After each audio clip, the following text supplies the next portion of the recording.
Like being a teacher is like a super underappreciated job, man, especially when you watching younger kids and shit and you got to deal with them all the time. Even especially up to high school kids, man, because they can still be some crude ass motherfuckers in high school and you wouldn't even know it, bro. Like there was this one class one time, it was like AP language, and there was this one teacher that, and this was in high school by the way, but holy shit, island up ass motherfucker. There was this one teacher who was like really strict and honestly kind of annoying sometimes and shit, but she was honestly like one of the best teachers. Like she would make sure that you knew what you were actually doing and how to actually legitimately write a paper.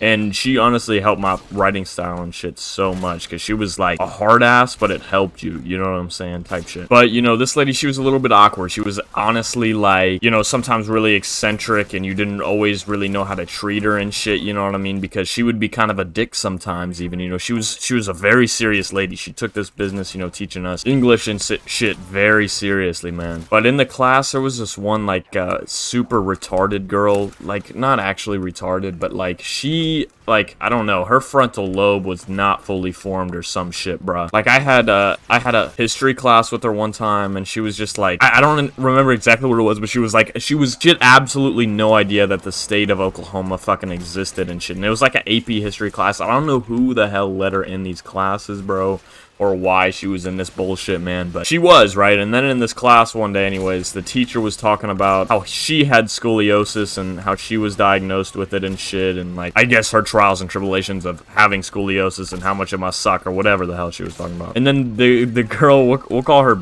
Beth, bro. Beth was not listening to a goddamn thing she said when she was going on this spiel. And then when she finished up with the spiel, she was like, Beth said, completely unironically too, like she was being dead ass, was like, ew, could you imagine having scoliosis? Like, that's disgusting. That would suck. Like, she was like one of those idiot fucking, like, just like kind of bimbo girls, but not even like a good looking one. Like, sometimes bimbos are like good looking, you know, and you're just like, oh, you're so pretty, you know, to those type of people, you know what I'm saying? But it's like, nah, she was ugly too, and she was just dumb, bro. But yeah, then the teacher was like, actually, I have scoliosis. Like, if she hadn't just finished going on her whole fucking spiel about having scoliosis, dude. Everybody in the whole fucking class knew it, bro. Like, this was not some goddamn crazy information, bro. Like, yeah, I mean, that's just some type of stuff I guess you gotta deal with as a teacher. You gotta be able to have some thick skin, man, because kids are gonna be picking on you and shit, and you gotta be stronger than the kids, man. If some kid can't take getting picked on and shit, you as a teacher gotta be able to do that shit, you know what I mean? You gotta be able to withstand that bullshit, you know what I'm saying? Speaking of scoliosis, man, like, I remember back in middle school, bro, when we had to do the screenings and shit, they would have us, like, lining up in, like, the little fucking doctor's office of the school, and they'd make us, like, take our shirt off, and they would have this lady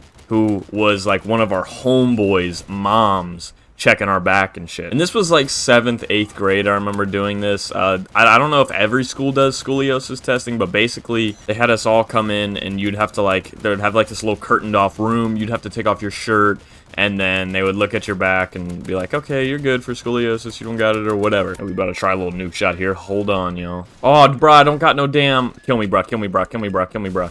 Damn, my fault, y'all. I fucked it. I didn't have any damn ammo on the damn thing for the nuke shot, bro. That's crazy. I actually just hit finished hitting level 70, so I can hit that little second prestige now, you know what I'm saying? But anyways, man, we would get the screening from my friend's mom and shit, and we would all be like making fun of my boy because it was his mom, you know. We were all taking our shirts off in front of her and shit, you know, and she was looking us up and down. We had to rub that on his face, you know. She was just like the school nurse his mom was and shit, so probably made it awkward for him, but that was a little bully moment on bro, I guess we could do, bro, because his mom was the damn nurse, bro. Listen, it ain't my fault that she was checking me out shirtless and shit in the room. What you want me to do, bro? Sorry your mom was the one in there doing that, you know, type of shit we were saying to him, bro. Like, those were the days, man, in middle school, like, being around your friends 24/7, and we all had the same schedule, at least at my school. I know other middle schools you might have, like, your own specific classes for each person, but in my middle school, like, whatever your homeroom was, you did everything together. You went to every class together and shit. So, man, I remember getting, like, your homeroom determined and shit. That was, like, a make or break deal of whether or not you were gonna have a good year, man. Kids would be fucking crying and shit. They didn't get all their best friends in their homeroom, bro. It was sad. I mean, those were volatile times, man. Teachers would specifically split kids up because they knew they would be bad together, you know, like they would not be able to get along, or they would get along too well and would be talking all class, really was kind of the main issue with most kids, I guess. Little did those teachers know, man, they were breaking apart some kids' dreams when they were making that little list about their homeroom and shit, bro. But they had to go through enough, man. I sympathize with them teachers, man. You know, that's got to be a hard job after some time, you know, dealing with to all these little bitch-ass kids trying to get up in your fucking face and shit all day long, making fun of you or being rowdy and shit. Like, it's gotta get old, man, compared to just that office job or something. And to also not get paid